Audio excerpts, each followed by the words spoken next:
Well, the information in my possess for these two anterior crowns, you can see them 1 and 2, are sent to me by the dental office in a digital picture form. And in this case, the doctor is sending me a shade A3, which is trying to compare to the rest of the mouth and trying to match color. In this case, besides the fact it's a digital picture, and it can be always distorted by the PC monitor and the quality of the colors that are tinted in this monitor, but we can have mostly an idea of comparing how an A3 is in the entire contest. In this case, I can see that the shade seems to be a little bit more lightful and a little bit more dull compared to the rest of the other teeth. It needs like some more translucency to the case, and besides color fact, I am able to see how these two anterior temporaries integrate in the contour of the upper arch, and how aesthetically they fit in this case. So it's not that I'm going to exactly recall these contours and these forms, but it gives me idea about how the tissues are looking. I mean, it's more than just a study model in this case, and it also allows me to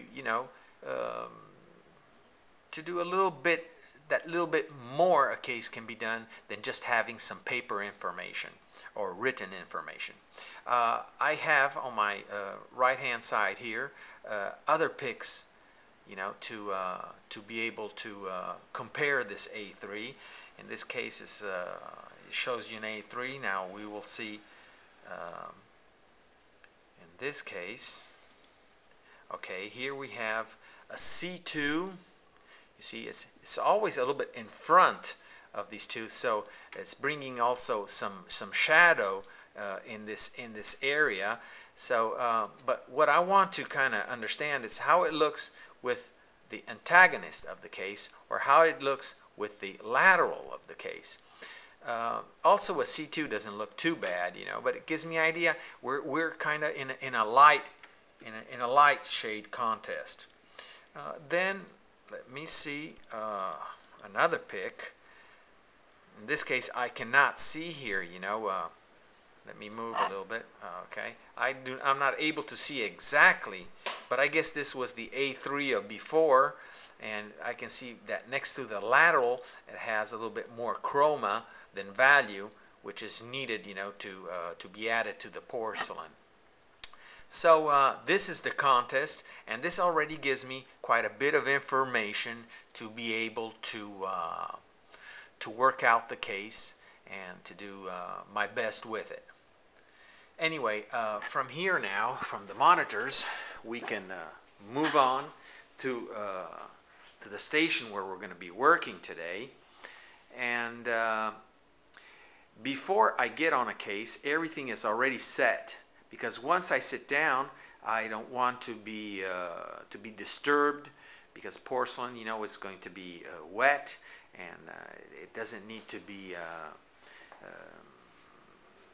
it cannot just be abandoned to itself. So I have read my information from the pan.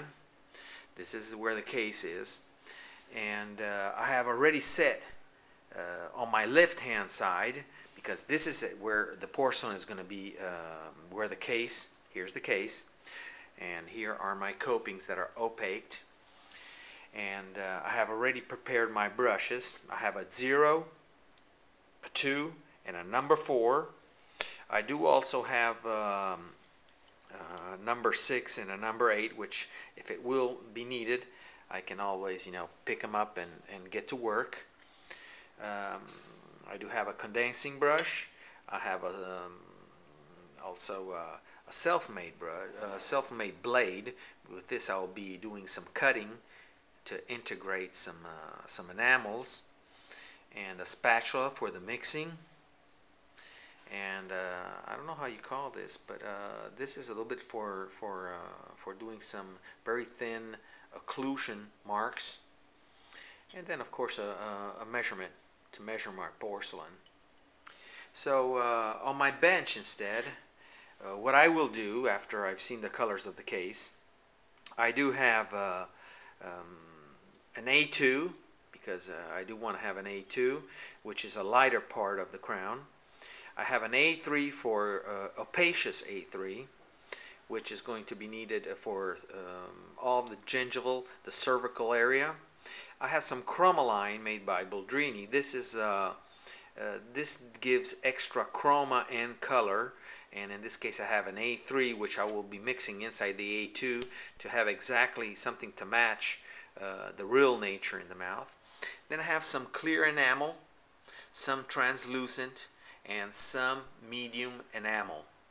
Plus I have, for enhancing colors from chromoline, some red-orange mamelon and some yellow-orange mamelon, which I will be using inside the occlusion of the crown, inside the lingual part.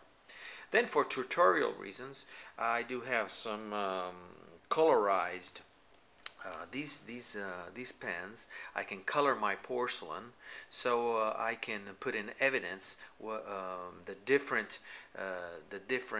colors, the different enamels, so you will be able to see when we will be working on the case exactly where each piece of porcelain is collocated.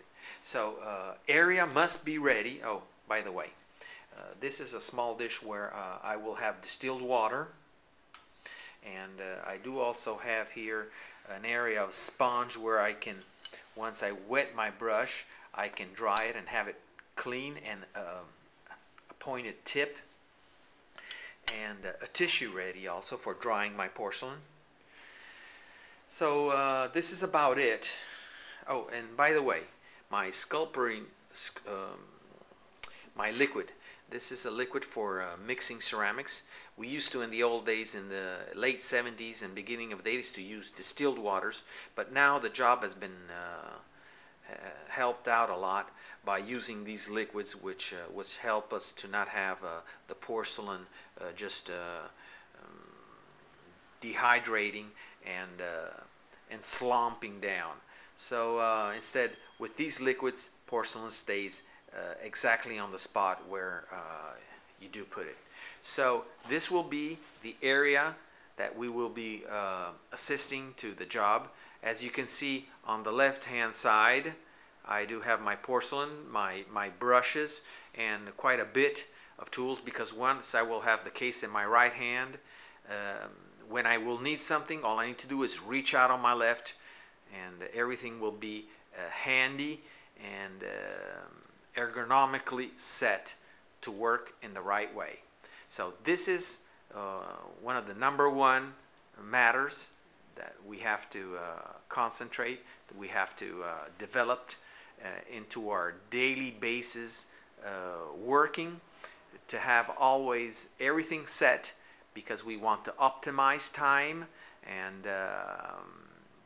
it has to be almost you know, everything mechanically presetted. So once you're sitting on the bench, everything comes easy, handy, and on time. Now from here we will move on the modeling of the porcelain.